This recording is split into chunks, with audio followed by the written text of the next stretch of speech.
Okay, good morning, everybody. We're just waiting for attendees to join. So if you just bear with us for a moment and wait till everybody's in the session.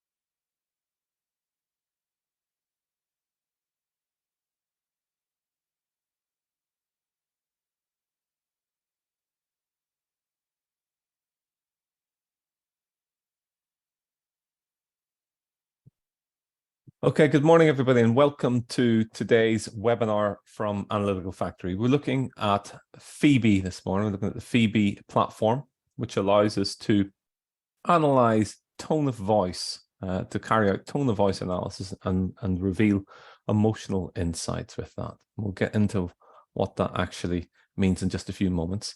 So just a few FAQs you need to be aware of. All the lines are muted.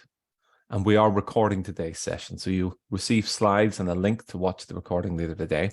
Now you can submit questions via the Q&A panel and we will field these and answer them what we can during the session or come back to you after the session's ended. I'm actually joined online today by my colleague Bernie Simmons and my colleague Rachel Clinton. My name's Jonathan Quinn and we all work for Analytical Factory. We are an analytics company founded by people who have a lot of background in machine learning, statistics, data analytics, text mining, that type of stuff. And really the point of Analytical Factory was to deliver voice-enabled technology solutions to research in other sectors. And we work closely with the developers of Phoebe. Phoebe we'll get into in a moment, but suffice to say that we don't own the Phoebe platform. We are effectively the agents or providers of Phoebe within Western Europe and within the UK. And we've been doing that for a few years now. So we've got a number of different projects we've worked on. We'll be able to talk to you about should you reach out to us after the session's ended. We'd be happy to speak to you. In the meantime, let's get into what Phoebe's about and what the raison d'etre of Phoebe is. Phoebe is the idea that voice is still one of the most intuitive and natural and efficient ways for people to communicate. And we know this because when we've done our own research and we've given people the opportunity to answer questions, particularly in things like surveys, and to voice their responses rather than, say, typing their responses, about 50% of people choose to answer by voice. And one of the reasons it's driving that is the fact that people are answering surveys increasingly these days on mobile devices, on mobile phones. So particularly when they get to things like open-ended responses, they get open-ended text responses, they're given quite short or quite glib answers, quite one-word answers, or they're skipping it altogether because they can't be bothered really typing stuff in. So when they do type, they tend to give shorter answers, whereas when they speak, they tend to give richer, longer answers, and more importantly, their voice responses are recorded. And we think that there's quite a lot of interesting information in the actual tone of voice that's recorded there that reveals underlying emotion. And we'll get into how we actually do that in just a few moments. So first of all, let's talk about one of the key central aspect of the Phoebe platform, and that is what we call Phoebe Portal. And Phoebe Portal is an online distributed system that aims to go beyond really what people say, so that the words that people are using, to understand a little bit more about how they're saying certain words. We'll give you some examples of that. So if we were to compare and contrast that against something like text analytics, of course, in text analytics, we're really quite interested in the terms that people use and the words that people use and what are people talking about. And maybe we're interested in the sentiment. Maybe we're interested in whether or not they're using positive or negative terms, like brilliant or fantastic or terrible and awful. Whereas voice analytics isn't really interested so much in the words that people are using, but rather in how something is said.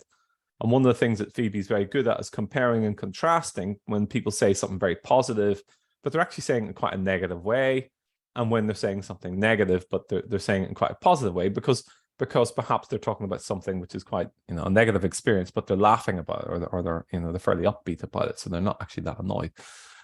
And that can be really interesting to researchers and certainly to the clients of researchers, particularly when they're dealing with, for example, when people are being asked to, say, evaluate products, and they might have, a limited degree of vocabulary in terms of how they're going to talk about those products. So, if they're talking about some sort of cleaning product, they'll say, talk about the smell of it. And people tend to use the same sorts of terms, like it smells clean or fresh or piney or something like that.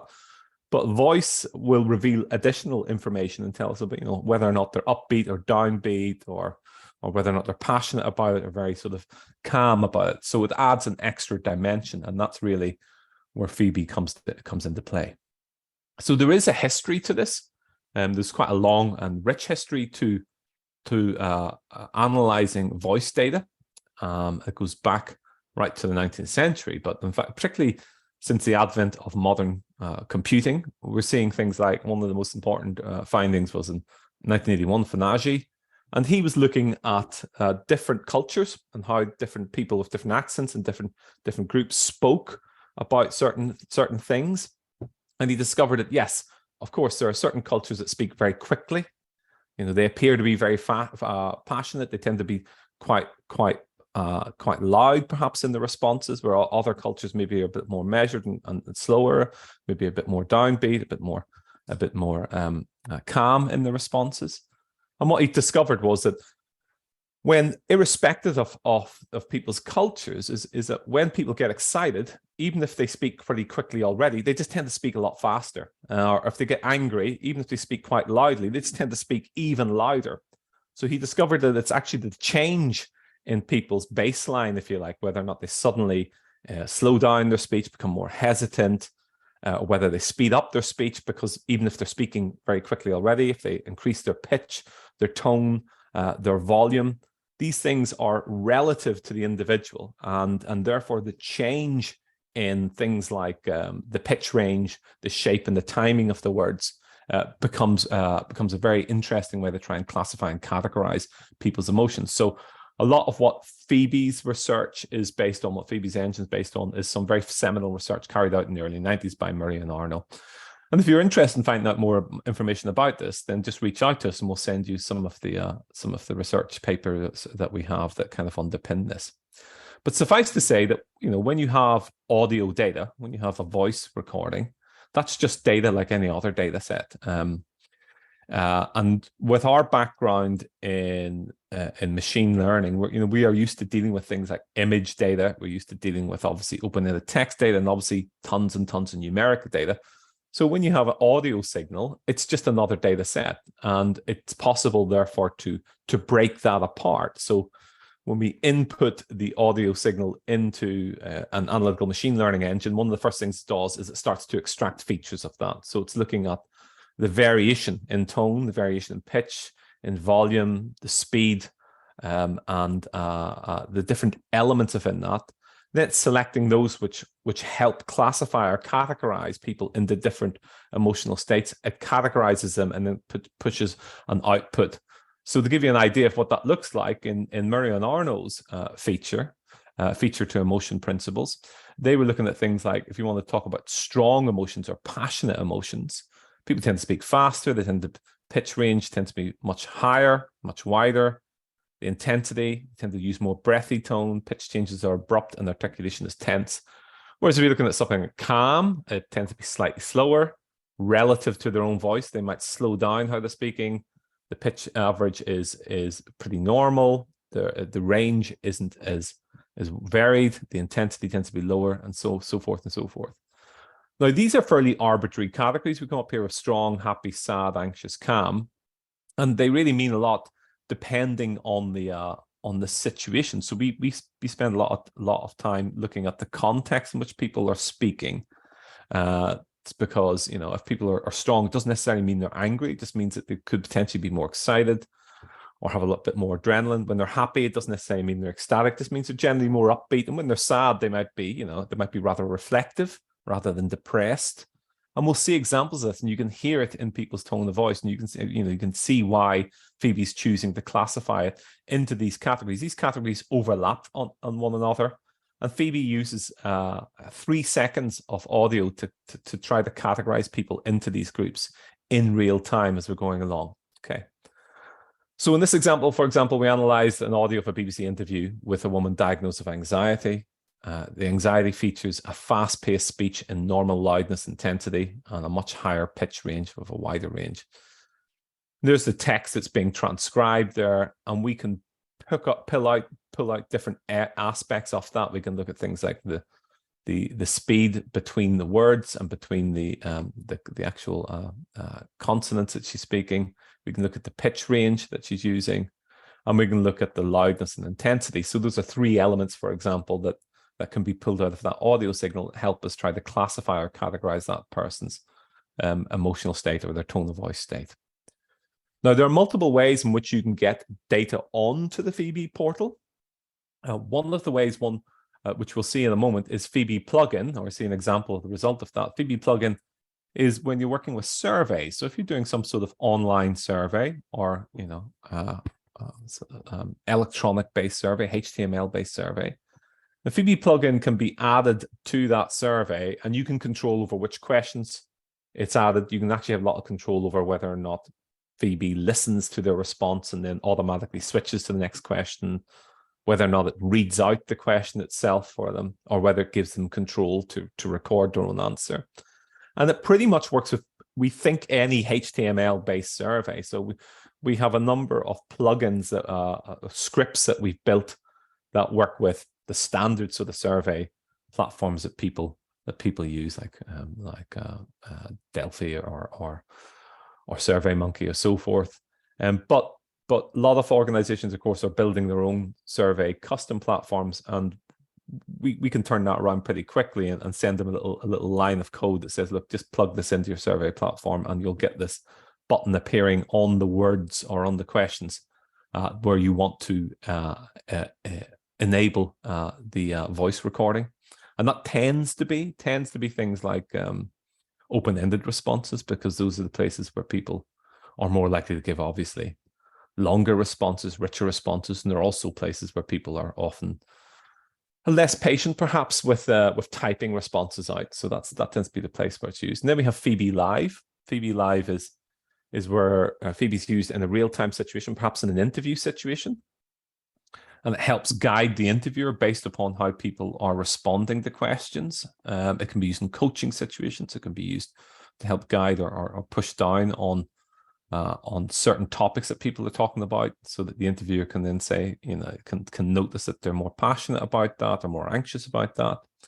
And the last one is self-service upload, where people already have recordings, perhaps from things like this, like Zoom calls, perhaps, or Zoom meetings. They might have training sessions that they're dealing with. It might be, we tend to have people who are doing things like call center training sessions. Would they have in-depth interviews, of course?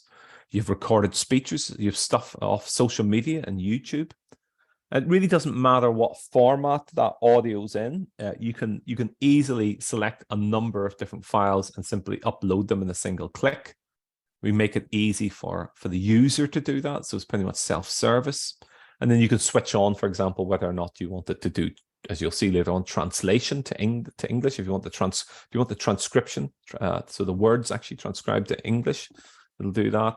And whether you want the emotion detection switched on, etc., etc. Make that kind of easy for them. So I've demonstrated this, for example, just taking recordings of the BBC of things like desert island discs, because people tend to be quite emotive when they're talking about their childhood or their upbringing.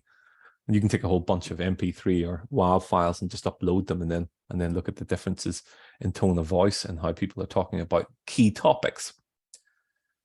So our first example, one of the issues that we have is a lot of the project data we're working with is obviously, it's confidential, so we can't share it with people. So we have we tend to have to try and go on create our own demonstration data. We thought a good way to demonstrate this was just to do a little survey of friends and family, and we called it Food Heaven versus Food Hell. We added Phoebe. The Phoebe plugin to a survey platform, and then we just sent it out via WhatsApp, and we asked friends and family, 3 questions about food, because we know that people tend to have opinions about that. And what was your absolute favorite memory of food or confectionery growing up, and why was it special? What was the worst thing you've ever eaten or cooked?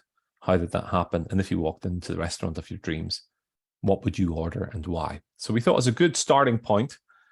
We can have a look at what those responses on our Phoebe portal platform. The things that we were interested in is any examples where somebody spoke very positively, but they sounded actually quite downbeat, or when somebody spoke very negatively, but they sounded quite upbeat. And we're also interested to see what topics would elicit the most passionate responses, and how childhood memories of feelings of disgust or delight would manifest themselves as emotional categories. What does disgust look like? Is it strong? Is it anxious? What is it? So these are the sorts of things that we were interested in. Let's have a little look at the results. If I just skip out to the Phoebe portal platform, you can see here I'm just in a browser environment here, and we have a number of projects that we've got in our demo environment that we can work with. This is the Food Heaven, Food Hell project. And you can see some of the transcription that happened here. We've got 58 filed responses here, just so it's a pretty short project. If I click on that and just open that up, you can see immediately some of the transcribed responses here. So the first one I usually pick on is my friend Alex, and she's from Brazil. And she says, oysters, I just hate the sensation of that thing going down my throat. So it's a pretty negative response. Now, we do have some really basic sort of sentiment analysis, which looks at the words that people are using. But we don't really push it or lead with it as an idea. It's really just looking to see if there's any negative words in there. And obviously it's seeing the word hate here. It's not terribly sophisticated, but it will do it certainly in English language. It will try and say, make it a guess as to whether or not this is a positive or negative statement in this particular response. But we can see here we've got something called ERS. That's emotional resonance score. That's just basically the equivalent of positive or negative sentiment, but it's positive or negative emotion. And we can see why it's positive or negative emotion, because it's getting a very high score here of happy, and a quite an important score of strong, so passionate. And it's a very short response. It's only a few seconds long, so Phoebe doesn't have a lot of time to actually categorize it. But if we listen to the response, you can see why something negative can sound happy and where the strong comes from, because she doesn't just say oysters, she says oysters. She's very declamatory. She's very passionate. So let's listen to it. Oysters. I just hate the sensation of that thing going down my throat. So immediately, Phoebe picks up on the fact she's starting to laugh there, and we can see that response in real time. So here we see it. Oysters. I just hate the sensation of that thing going down my throat. So in answer to our first question of, are there examples of where people say things negatively, but they speak in a positive way about, or vice versa? That's one of the first things we noticed. And we also noticed another response from Alex here, where she's talking about her favorite memory growing up. You'll notice that I've got some words highlighted here. This is called tagging. I'll come back to that in more detail later on, but it allows us, suffice to say, to identify particular topics so we can say how people are speaking about those topics. So this is a longer response, and you can see there's a lot of sadness here, even though it's a response to the question, what's your favorite food memory? And again, we can hear why it's getting categorized as sadness when we listen to her tone of voice, because at this time, it was about the end of I think it was the start of 2021. She hadn't been back home for a long time, and we were in the depth of the pandemic at that stage. Let's listen to this response. Warm, hot chocolate on rainy days. Because always when it was raining a lot in my childhood, my mom would make warm cakes for us, and I love it, and I try to make it for my kids too nowadays when it's raining. So you can see that it's not really a depressed, not really sad response, but within the context of it, it's definitely wistful. So, she's thinking about home, thinking about her growing up, and it's picking up on that, and it's identifying that kind of wistful. You can listen to the tone of voice as she just finishes that. My mom would make warm cakes for us, and I love it, and I try to make it for my kids too nowadays when it's raining. So you can see the principle of it. And then if we just look at some other examples down here, I'll find another little example I've got down here. Again, I like to use ones where we've got the same respondent, but they've got very different memories, if you like, as they're coming up. So this is some guy. We wanted to see how disgust manifested itself in this particular context. And what we discovered was that in a lot of people, when they talk about disgust, you get combinations of strong and anxious. It's like that's how kind of disgust tends to manifest itself. So you can see in this response here a lot of strong and a lot of anxiety. And we can hear why when we listen to the response. The worst thing I've ever eaten was actually my mum's pork mince. It was boiled to within an inch of its life. It was bland. It was wet. It was just soggy mince, and it was a poor thing to serve. That was the worst thing I've ever had. And we compare and contrast that response to his favorite, something was his favorite food when he was growing up. We've got a very different response here. And again, I'll just switch off this. Let's see this one. Let's see a lot of happiness here, not much anxiety. When growing up, my favourite food was the Findus crispy pancakes, and the reason was because it was the only thing that my mum didn't crucify. Everything else she used to ruin, but those, she used to sort them out good and proper. And as a hungry lad, used to wolf down loads of them. Loved it. So one of the things we get asked about a lot is in the transcription itself. If we look at some of the longer transcriptions here, is things like accent and mistranscriptions and stuff like that. So it turns out that you can, it's fairly easy to edit responses. So we can edit responses where the transcription is obvious. And of course, because we're listening to the response, it means that it's just much easier for us to say, oh, that's the word that they're actually trying to say. Let me just see if I can find one here. Here we go. This is a good one. This is actually my sister, and she's got a stronger Northern Ireland accent than me. So if I wanted to edit any words, let's just say it was cordon bleu or something like that was misspelled, I can click on this and I can just edit that. Let's just give that a capital letter. It's easy enough. And I can also, as you'll see later on, if I switch that mode off and switch on my tagging mode, I can actually say something like High Street here. And if I switch on tagging here, it means that when I highlight something, I can say, I create a tag from that selection. So I say, look, I think that's a really interesting topic. Every time somebody talks about High Street, I want to know how they're talking about, or every time they're talking about, for example, cheese, I can create a tag for that. So I could create a tag group called a dairy, and then all of the food groups under that. So the point is simply to identify and to illustrate to you that that you can actually manually pick out words and say, I'm quite interested in when people talk about those things, because when I highlight certain sections of the response, you can see that it's actually looking at that 3-second burst and saying, oh, that's how she's speaking about that. So if we look at the start here, she's anxious at the start because she's starting to record her voice. It's a bit like leaving a message on an answer phone, slightly anxious as she's choosing. But down along here, it's a very different response. And here, very happy. And we can hear why. She starts off anxious and then she kind of maxes out. Okay, so the restaurant of my dreams is pretty much up and down the high street. It's not of dreams. It's not some big fancy restaurant or doing cordon bleu food or anything like that. My husband and I have this chat about what would you have as your death row meal, your last meal that you could have. And mine's is always sandwiches. I think sandwiches are delicious. I love them. I love them in every shape and form. Bread is like my number one enemy and I try and avoid it, but I absolutely love sandwiches. I like food that you could pick at, whether it be like olives and salami and nice cheeses and grapes and stuff. But just a lovely selection of sandwiches would be my absolute favourite meal.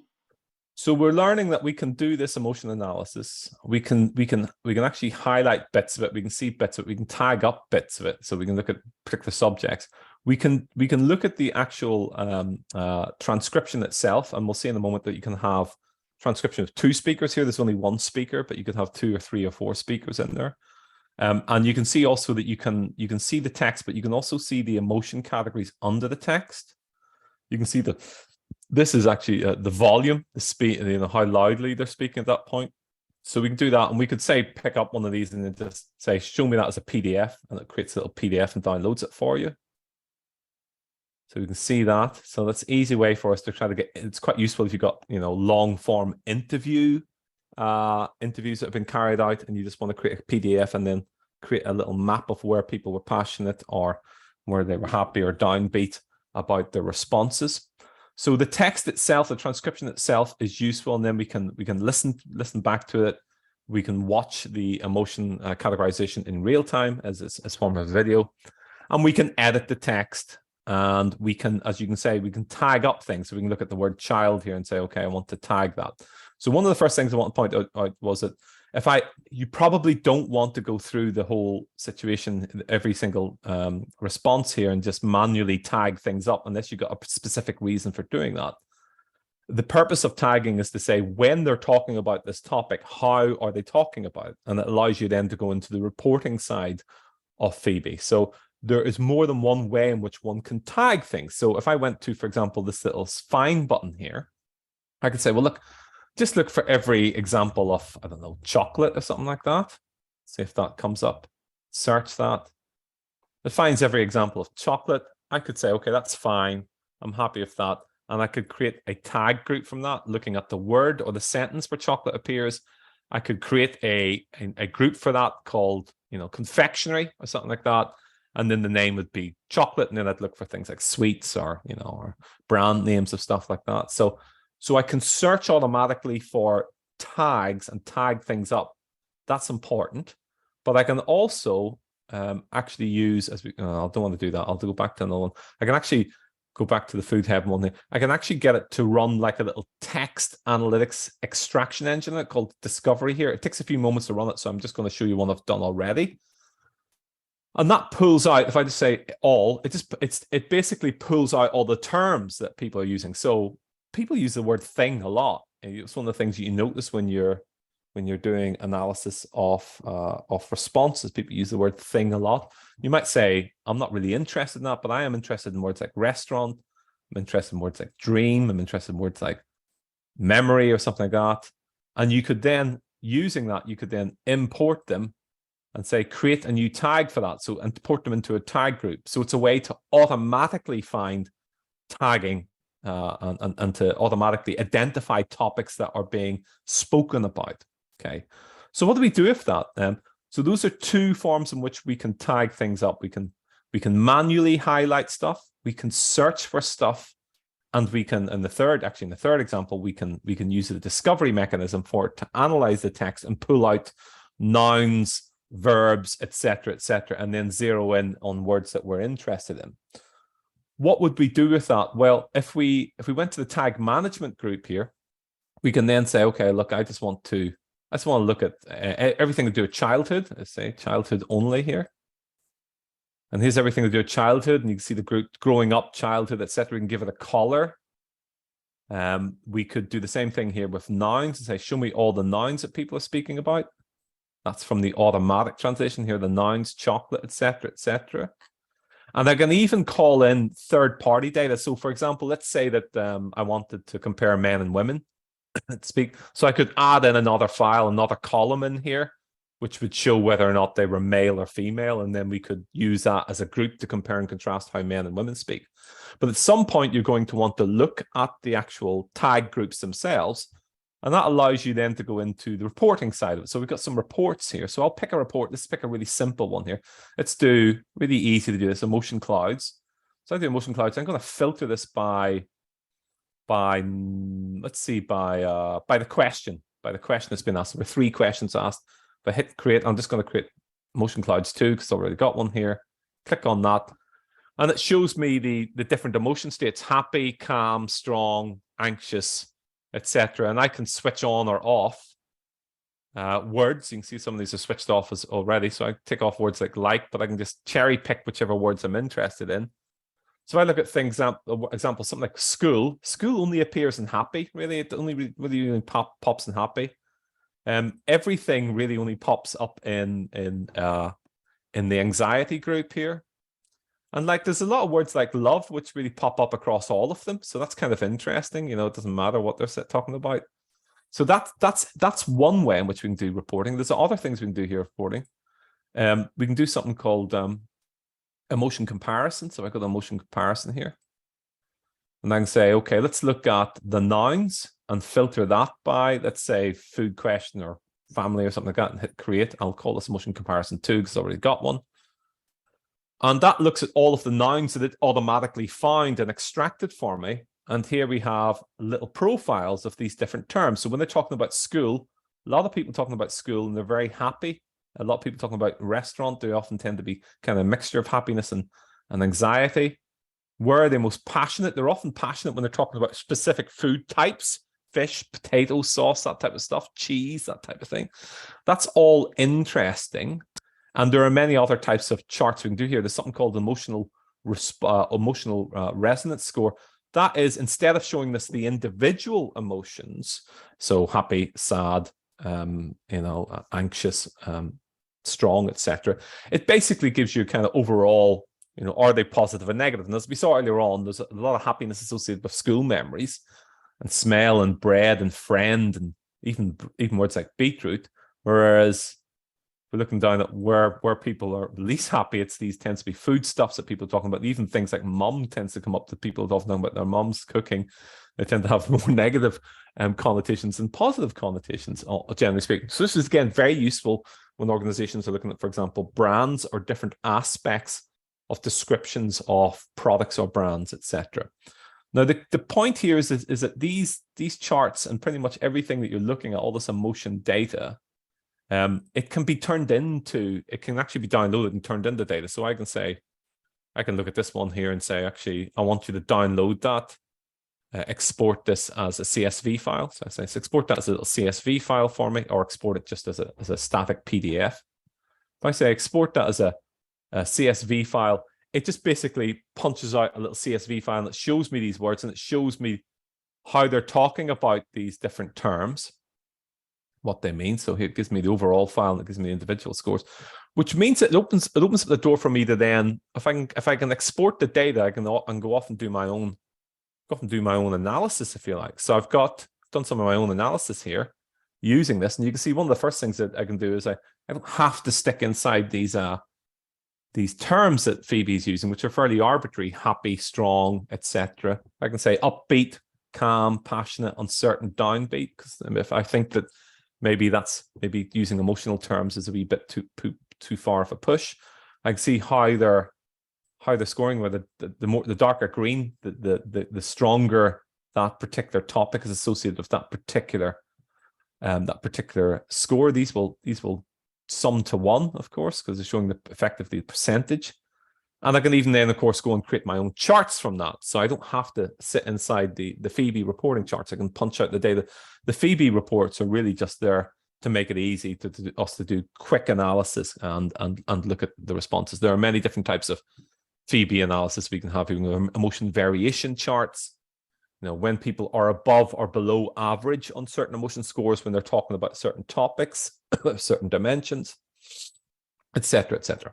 Okay, so you get the idea. Let's go back and let's look at another example here. So one of the things I wanted to do was I wanted to do a little experiment with some sort of third variable in here. So I was trying to think of data I could get freely available online, where somebody's emotional state might be different based upon, an outcome that happened, whether or not they won a competition, let's say, or whether or not they got an interview, passed an interview. And it struck me that what I could do is I could look at post-match interviews for different football managers. So when they're asked after a match, they're usually standing in the tunnel or by the side of the pitch or something like that. And usually the first question that's asked of them is, how do you think that went? And what I did was I added in a third variable here, which is the outcome, whether or not they won or defeated. I haven't have any draws in here, so I've only got like 24 different examples. And I can click on these. And you can see this. You can see these responses here, and I can say, okay, look at the emotional response here. This is Warnock's response. So you can see sometimes you can see the interviewer. So there's the interviewer, and 2 substitutions really work for you, players. And I can play these bits of audio if I wanted to run. Really worked for you. Both players played a significant part in the goal. Yeah, definitely. And one of the reasons we do a lot of work with. So what I was interested in was if you kind of did a chart and just compared win and defeat, what would the different emotional states reveal, or would they be exactly the same? Maybe because a lot of these guys are media trained, and when you listen to the responses, it's not always obvious when you're actually listening to them whether or not they've won or lost. If you try to ignore the words, you can't actually. Some of them are pretty flat, and some of them sound. Some certain professional, some of the more senior football managers sound pretty downbeat, whether they win or lose. Interesting enough. So I was interested to see would manifest itself. So I did a little chart here. And the first chart I did was just based on the entire response. And the issue of the entire response is that they usually ask them, how do you think that went? They give a response, and then the interviewer follows up with another question, which is something along the lines of, and you've got a match next week, or I noticed that the referee disallowed a goal in the second half or something like that. And they get onto a different topic. So they can go from being very elated to quite angry or quite downbeat or concerned because they know that they've got a challenge coming up as the topic shifts around. So I looked at the overall emotion comparison, and this is win versus defeat here. And what we're seeing here is that, defeat, they're a bit more anxious and they tend to be a bit stronger in win, but happiness is pretty much the same. So it's not like they're particularly happy, and calm looks very similar. And what I did was, as on the theme of tagging, I went through and I just tagged the first thing that they said in response to how do you think that went. You can see, and I've created this tag group called first words, and that I've done that simply by going in and just highlighting a bit of it and saying that's their first words, and say create tag from selection, and the tag is first words. So then that means if I go and do a chart and say, just looking at their first words, filtering just on their first words, is there a stronger signal? And of course there is a stronger signal. And what we're finding is that happiness is not different really. But when they've won, they're just much more passionate. They're just much more, and I reckon that's kind of detecting the adrenaline in it. Whereas if they've been defeated, yes, they're a bit more anxious. Yes, they're a bit more sad. But by far, the biggest difference here is that they're just not as emphatic. They're not as passionate. They tend to be a bit more measured and downbeat and calmer. And that's what's interesting about that, is that you would assume that the emotional category would be something like, they'd be ecstatic, they'd be much more happy, they'd be much more upbeat. But in reality is, when they win, they tend to be, based upon these 24 interviews anyway, they tend to be much more passionate than rather than happy. And that's interesting. Now, Phoebe isn't a lie detector, but it is picking up on these different aspects of things. Something we should be aware of is that we can also incorporate video. It's not looking at the video. It's not looking at the video at all, but it can add flavor to people. So we're looking at some examples here, people just evaluating products here. We have these two sisters. You can see we've got these different tag groups that we've created here. We just automatically tag things up of what topics they're talking about. And it turns out they're evaluating Waitrose bakery products. So they've got croissant and cinnamon buns and yum yums, which they're looking at. And we can see their responses here and see their emotional cadence as they're talking about these different things. So if I go back to that and just show you a little bit of it, and I'll just play a little bit of it so that we can see it. Say here. It's all right, but I feel like all croissants taste the same, and people are going to come at me for that because last time I said it and people were like, you obviously haven't had a good croissant if you said that. So one of the things that PB does, why I just come back to this, is it identifies automatically speaker 1, speaker 2, and you can then just say, it's called speaker diarization. You can then tell them the names of the speaker 1 and speaker 2. And you can also identify if one is an interviewer, because you might not want the interviewer's emotional responses included, of course, in the analysis. In this case, actually, I had to go through it and change some of the stuff because these the voices of these two sisters sound incredibly similar to one another, but it generally identified speaker 1, speaker 2. It's all right, but I feel like all croissants taste the same, and people are going to come at me for that because last time I said it and people were like, you obviously haven't had a good croissant. She's pretty downbeat about croissants at the start there. Then they get on to things like packaging and stuff like that. They get on to things like, to get off topic, they start talking about the partner who normally helps do this, but said that I'm all over the place today, guys. So we went and got this stuff. Matt's tooth kept getting worse. So I texted her and I was like, what are you doing? Do you want to eat a bunch of bakery stuff with me for a video? She's like, yeah, come on then. So it adds a bit of colour to it. But what's interesting is when they start talking about the third product, it's a product called Yum Yums, and they start talking about their mum. And sentimental. You know why? Why am I sentimental for Yum Yums? I don't know. Sorry guys, hang on. Do you mean mum? Mummy, yeah. Yeah, because mum loves the Yum Yum or yummy. Wait, is this the Yum Yum? Yum Yum. Yummy. So even in one response here, one single file here response, when we look at the charts associated with that, we have the product comparison itself. And we can see that, you know, when they're talking about croissants at the start there, she was pretty anxious about it. She wasn't very fussed about it. She was talking about the packaging. But Yum Yum, because she's talking about their mum, just much happier when they're talking about that. Now, that's context, and that's a valid response because, of course, they're associating a product with an emotional, personal life response, and that's a perfectly reasonable way to analyze that and pick up on that, even if the terms they're using are kind of you know fairly positive or negative, irrespective of that. When they're speaking about that product, they're speaking about it positively, and they're speaking about it in an upbeat or downbeat way. So we've got lots of examples we could show you here today, but I think you'll get the idea of that. The key takeaways here is that Phoebe will automatically allow you to automatically do this emotion analysis and transcription. So if I just show you very quickly famous interviews here, you can see some of the stuff that I've uploaded, and Prince Andrew being interviewed here. You can see a great deal of anxiety around the responses. This isn't the video, this is just the audio of Mateless versus Prince Andrew. You can see I've identified Mateless as the interviewer. So that's automatically doing that. So it's automatically identifying interviewer 1, interviewer 2. It's automatically transcribing it. It's automatically doing the emotion detection on it. And then what I'm doing is I'm going through manually and just identifying speaker 1, by the way, is Emily Mateless. Speaker 2 is Prince Andrew, and Mateless is the interviewer. If we had more than one speaker there, we might have to manually select bits of it and say, actually, that's not Mateless speaking, that's Prince Andrew, or that's somebody else speaking, that's a third person. So you can help it along. So it's doing this speaker diarization. So it's doing that. We can actually edit the responses. So if it gets anything wrong, we can edit the responses, and we can then tag up the responses. We can see the tagged results. So we can see, in this case, the tagged results aren't really based on the topics that they're speaking about, but instead I've added in a third variable as to the type of person they are, whether or not they're an actor, an author. So when it comes to tagging helps us then narrow down, you know, what people are talking, when people are talking, how they're talking. So here we have the context around who they are, whether or not they're a royal, an actor, a poet, an author, an activist, or a politician, and whether or not they speak differently.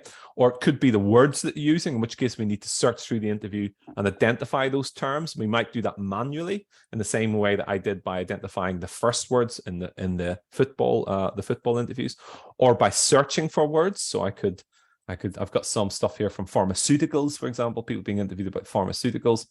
And I could go and search for a word like cure, let's say cure here, see if people are responding to that. And I could create tags from that. Every time somebody creates the word cure, you can actually see when people talk about cure, they tend to get quite passionate and quite anxious and quite sad responses here. This is American data talking about costs associated with treatment for illnesses. And the third way in which I can do it is I can actually get it to automatically just do a kind of text analysis and pull out all of the terms that it sees, and then say, well, let's show me all the adjectives, show me all the nouns, show me all the verbs, for example, and I'll cherry pick which ones I want to keep and turn them into tags. And then I can create these types of charts. And once I've created those charts or reports, I can download them, as I say, as data, just as I can download the PDFs. And I can create my own charts from that if I rename the categories. So it really starts to dovetail in terms of the analysis that you can do, but tagging being very, very important, because you generally don't want to do and I don't want to necessarily show the emotion response based upon the entire response, unless it's a short form response like an open-ended question. But if it's a deeper interview, you usually want to zero in on particular topics or subjects or segments that they belong to, and then start to compare and contrast. Okay, so that's our demo. Let's just talk a little bit about the fact that Phoebe supports other languages. So, you know, obviously English is a language that we support. We support a number of different languages. We're adding languages to it all the time. The data itself is stored in, depending on where you are, in the EU or stored on servers in the US. And they're fully compliant with the security settings that one would expect within GDPR. So a number of different languages it supports, and it will do speech-to-text transcription, emotion detection analysis, and in most cases it will do translation to English as well. So it'll translate. So you get two versions of the transcript, the native language and in English as well. So discover new insights and reports more. Instantly get a set of big picture summary reports like we've seen here, these ERS scores.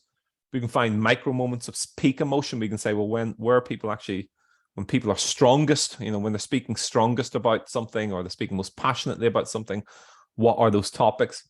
We can explore and analyze subgroups by creating our own segments within it. So we can talk about it in the same way that I had for the desert and discs, identified whether or not they're a poet or an author, or within the football managers, whether or not they've won or lost. And we can look at manual tag and automatic tagging, so we can see the topics that people are talking about. We can highlight interesting passages and transcriptions and see the emotion behind the words, as well as show the video behind that if necessarily, and use the audio to present the story in a compelling way. Optionally, we can integrate Phoebe via an API or WebSocket if we've got audio data already, perhaps coming in on a regular basis. And lastly, of course, we can punch out our data. We can use the native reports in there. We can punch it out to look at things like whether somebody is above or below average in different emotion states when they're talking about different, say, product concepts. And we can look at word clouds, temporal emotion charts, or as you've seen there, create our own summary reports and charts and punch them out to tools like Excel or other analytical tools such as SPSS to analyze. So Phoebe Portal transcribes and analyzes uploaded audio data from survey responses, interviews, and focus groups of multiple speakers in multiple languages. Translation of transcribed audio to English is supported for many languages, and audio can be in almost any format, even extracted from video recordings. The last thing I want to talk about is just briefly touch on the fact that Phoebe will do the same thing, but do it in a live environment. So Phoebe Live transcribes, analyzes, and displays emotion in real time. So it's used in things like call centers. People are giving guidance to call center representatives about how they're speaking, identify coaching opportunities, and also allows people to ask smarter questions based on emotional state, perhaps for in-depth interviews. So the Phoebe platform in total, we're looking at Phoebe plugin here, which allows us to voice enable and data capture transcription as part of any structured online survey. Though, of course, we can upload our own audio data or our own video data. Phoebe Portal, which is kind of at the heart of things, where the analysis of audio data, transcription, editing, creating of charts, tagging all occurs. And Phoebe Live, which is the real-time analysis of live audio data occurs. Okay, we do hope you found that interesting. If you have any other further questions you want to follow up with us, then please do reach out to us and contact my colleague Rachel to talk about any projects, or you want to have more questions around pricing or getting started on a small scale for an up-and-coming project of your own. Thanks very much, and we look forward to you logging in again in the near future.